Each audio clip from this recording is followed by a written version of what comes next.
Hi hello friends, എല്ലാ കൂട്ടുകാർക്കും പുതിയൊരു റിവ്യൂയിലേക്ക് സ്വാഗതം.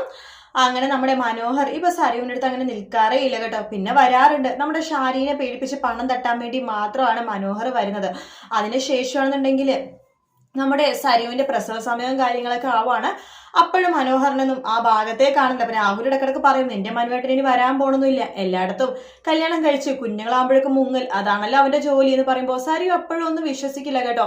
അതിനുശേഷം നമ്മുടെ രാഹുൽ മനസ്സ് വിചാരിക്കുകയാണ്, എന്തായാലും മനോഹർ പോകും. മനോഹർ പോയി കഴിയുമ്പോഴേക്കും കിരണിനെ തന്റെ മോളെ ഒന്നാക്കണമല്ലോ. അപ്പൊ കല്ലുമോൻ എന്തായാലും കല്യാണിന്റെ കൂടെ പോവാണെങ്കിൽ കുഴപ്പമില്ല. അതുപോലെ തന്നെ ഇവരുടെ തമ്മിലിടയിലും ഒരു കുഞ്ഞുണ്ടാവുമല്ലോ, കാരണം സരുവിനെയും മനോഹരനുണ്ടായ കുഞ്ഞ്.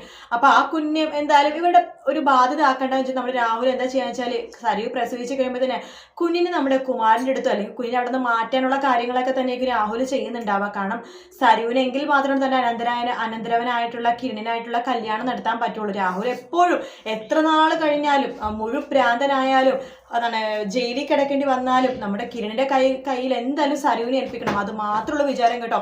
അതിനുവേണ്ടി എന്തൊക്കെ ചെയ്യാവോ അതൊക്കെ തന്നെ രാഹുൽ ചെയ്യും. അതുകൊണ്ട് തന്നെ സരുവിന് ഈ കുഞ്ഞിനെ കിട്ടിയാലും കിട്ടിയില്ലെങ്കിലും ഒന്ന് തന്നെയാണ്. കാരണം രാഹുൽ എന്ന് പറഞ്ഞൊരു അച്ഛനുണ്ടല്ലോ. അതുകൊണ്ട് കിരണിൽ നിന്ന് കല്ലുമോനെ അകറ്റാൻ വേണ്ടി ഇപ്പൊ ക്രിസ്റ്റീനെ ഇറക്കിയ പോലെ തന്നെ സരുവിന്റെ കുഞ്ഞിൽ നിന്ന് അകറ്റാൻ വേണ്ടിയിട്ടായിരിക്കും കുമാരൻ എന്ന് പറഞ്ഞ ആളെ ഇറക്കണത്. എന്തായാലും ഇതിനെല്ലാം തന്നെ തിരിച്ചടി രാഹുലിന് കിട്ടും. അത് മാത്രമല്ല, അതിനേക്കാളും വലിയ തിരിച്ചടിയായിരിക്കും നമ്മുടെ സരുവിനും ഷാരിക്കും കിട്ടാൻ പോകുന്നത്. അവരും ഒരുപോലെ തന്നെ തെറ്റുകൾ ചെയ്ത ആൾക്കാരാണല്ലോ. എന്തായാലും ദുഷ്ടന്മാർക്കൊക്കെ തിരിച്ചടി കിട്ടാൻ പോകുന്ന ഭാഗമാണ് കാണാൻ പോകുന്നത്. പിന്നെ പ്രകാശിന് എന്തായാലും തിരിച്ചടി കിട്ടിക്കഴിഞ്ഞു. ലക്ഷ്മി പതുക്കെ പതുക്കെ പതുക്കെ പ്രകാശിന് മുമ്പിൽ പ്രത്യക്ഷപ്പെടാൻ പോകുന്ന ഭാഗമാണ് നമ്മൾ ഇനി വരുന്ന ആഴ്ച കാണാൻ പോകുന്നത്. കഴിഞ്ഞ വീക്കെൻഡ് പ്രൊമോ ഒന്ന് കാണിച്ചത് ആകെ 2-3 ദിവസത്തെ പ്രൊമോ മാത്രമേ കാണിച്ചിട്ടുള്ളൂ കേട്ടോ. ഇപ്പൊ എല്ലാ സീരിയലും അങ്ങനെയാണ്, 2-3 ദിവസത്തെ പ്രൊമോ മാത്രമാണ് കാണിക്കുന്നത്.